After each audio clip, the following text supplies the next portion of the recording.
At the base of the gardens, Beadle and Olmsted installed a bass pond, a place for serenity and peace.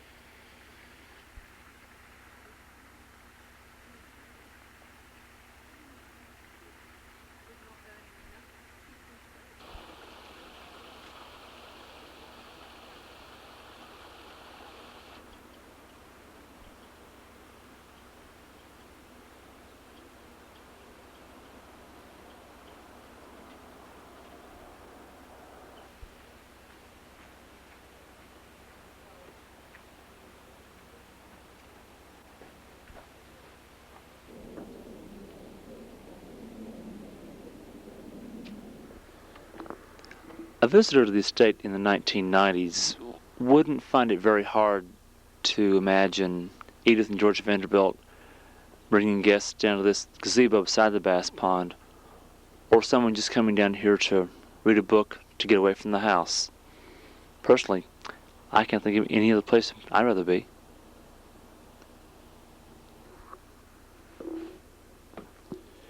Biltmore House opened to the public in 1930.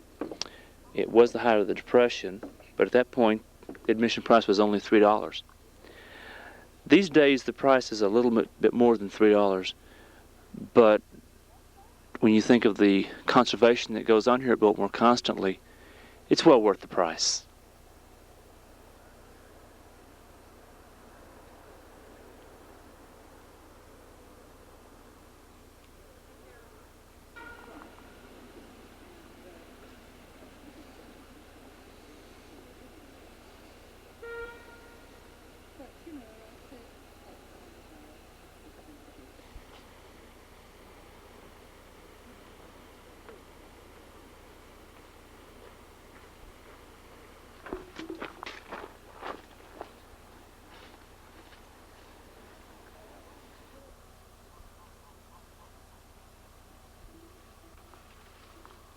The bass pond was built with peace and serenity in mind.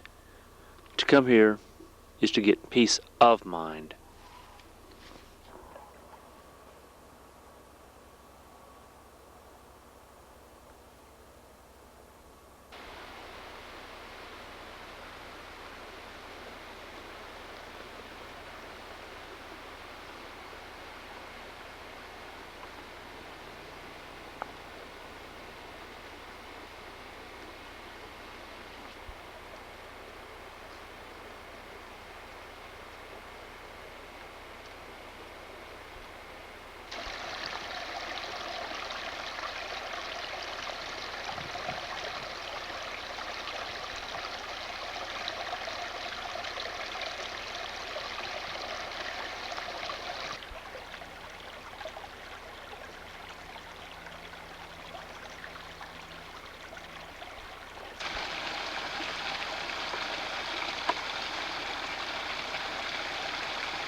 If you're out of shape, don't try this at home.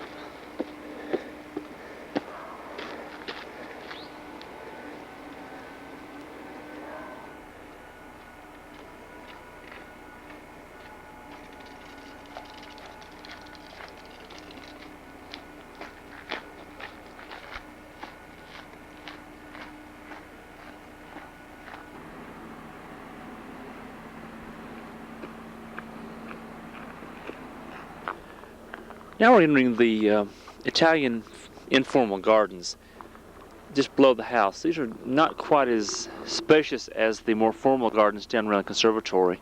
Plus, they're a little more useful. We've seen pictures of these used as bowling greens. These are for nice casual occasions. Dinners, quiet walks, look at the mountains. Very informal, very classic setting.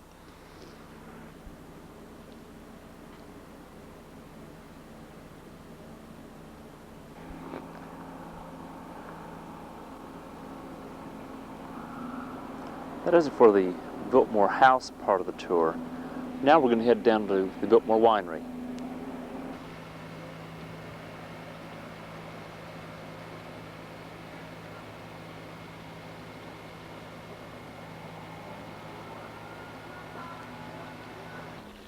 Wine is a part of an elegant lifestyle. George Vanderbilt knew this and had a wine cellar underneath Biltmore Estate. There was no winery in his time, but thanks to the efforts of his grandson, William A.V. Cecil, Biltmore Estate does have its own winery. The winery opened in 1985 in the old dairy building. Let's go inside and take a look.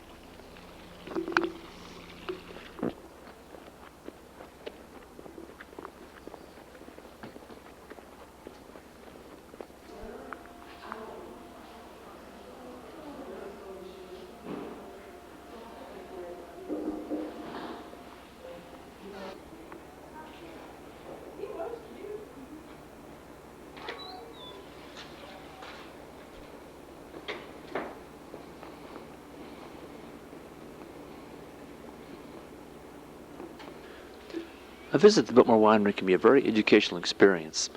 The staff here has, for example, constructed kiosks to guide the guests through the vineyard. For example, this shot of the vineyard, we see an example of the education. The vineyard themselves cover 77.7 acres just west of Biltmore Estate. Let's go inside the clock tower and see the fermentation room.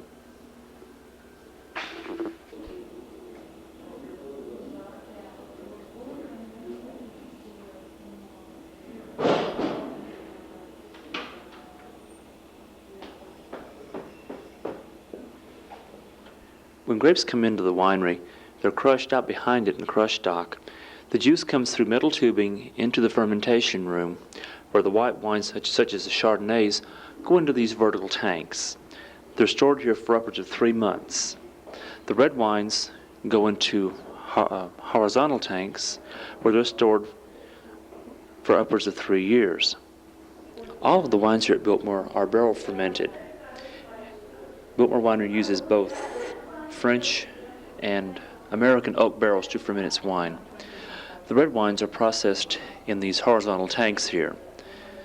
After the crushing of the red grapes, the juice and the skins go in these tanks, and the tanks are slowly rotated to separate the skin from the juice.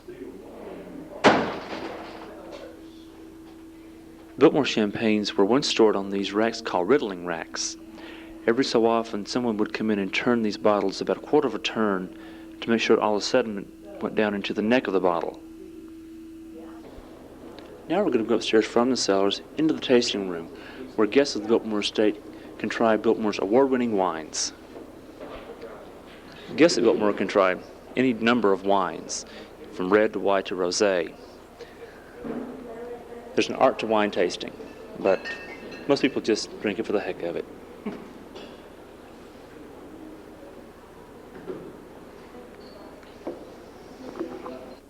In addition to wines, customers here at Biltmore can buy a variety of articles, from teas to crackers to cheeses.